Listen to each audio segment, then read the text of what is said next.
Alhamdulillahirabbil alamin wassalatu wassalamu ala asyrofil anbiya'i wal mursalin wa ala alihi washabihi ajmain. Amma ba'du.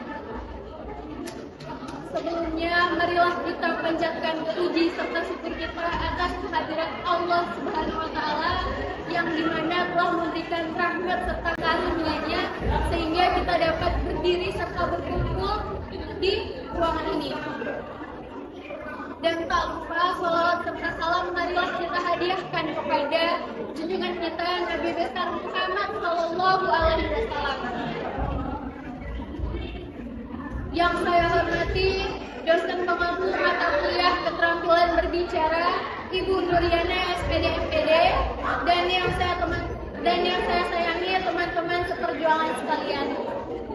Sebelumnya perkenalkan, nama saya Michelle Dinda Revani dengan NIM 230404068 Prodi Bahasa Indonesia Unit 3. Di sini saya akan menyampaikan sekata dua kata tentang tema kita pada hari ini, yaitu menumbuhkan keterampilan berkomunikasi pada abad ke-21.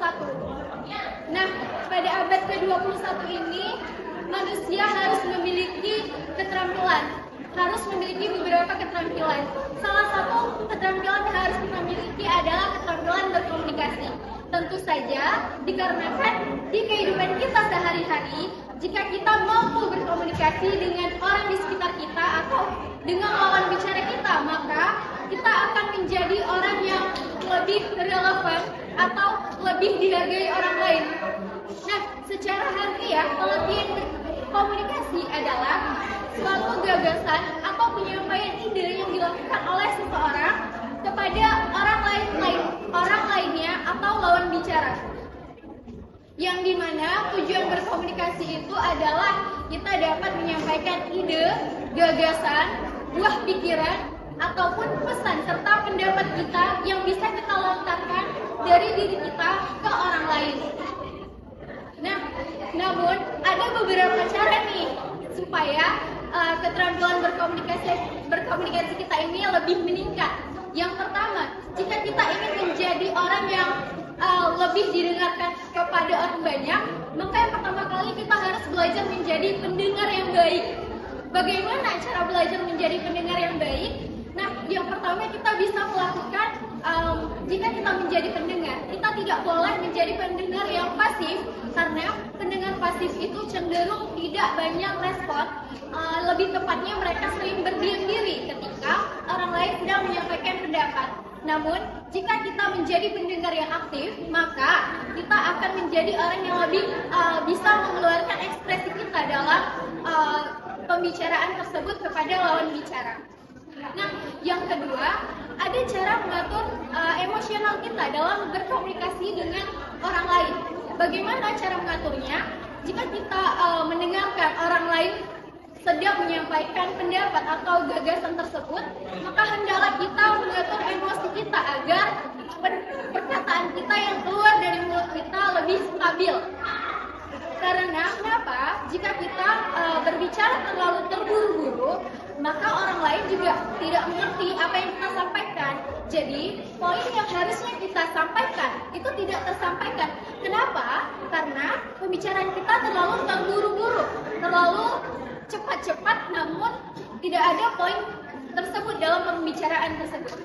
Nah, jadi dalam berkomunikasi kita juga harus meningkatkan kepercayaan diri kita. Kenapa? Karena jika kita tidak meningkatkan kepercayaan diri kita, maka kita tidak percaya nih sama diri kita, ya kan? Jadi untuk kita membangun kepercayaan diri kita ini, kita harus melakukan berbagai latihan-latihan.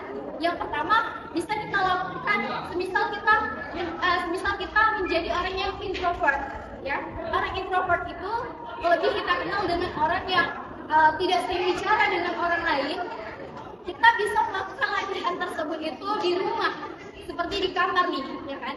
Kalau misalkan saya semisal saya ingin melakukan presentasi, saya cenderung lebih sering belajar presentasi saya itu atau mengulang-ulang materi di depan kaca. Jadi jadi kita terbiasa nih dengan gerak tubuh kita atau dengan kata-kata yang kita lontarkan. Jadi kita lebih biasa dalam menyampaikan materi, sehingga nanti pada saat kita presentasi kita tidak gugup lagi, teman-teman.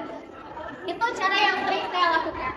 Kita menjadi orang yang biasa-biasa saja, namun pesan dan kesan yang kita sampaikan terhadap orang lain itu dapat mudah dengan dimengerti oleh orang lain. Nah, dan juga di sini ada dalam berkomunikasi kita juga harus belajar empati. Kita juga harus belajar berempati. Kenapa? Karena jika kita tidak memiliki empati, maka lawan bicara kita pun tidak akan memiliki empati terhadap kita. Bagaimana sih caranya agar kita menjadi orang yang berempati? Caranya itu yang pertama, jika mereka atau lawan bicara kita sedang menyampaikan gagasan atau ide mereka, hendaklah kita mendengarkan dengan baik sehingga mereka juga menghargai kita. Jadi kalau misalkan kita ingin dihargai oleh orang lain, maka kita sendiri harus menghargai orang lain terlebih dahulu. Jadi sekian yang dapat saya sampaikan pada hari ini. Saya mohon maaf apabila terdapat kegugupan atau tutur kata saya yang kurang jelas kepada teman-teman. Saya mohon maaf. Kepada Allah saya mohon ampun. Saya akhiri. Wabillahi taufiq wal hidayah. Assalamualaikum warahmatullahi wabarakatuh.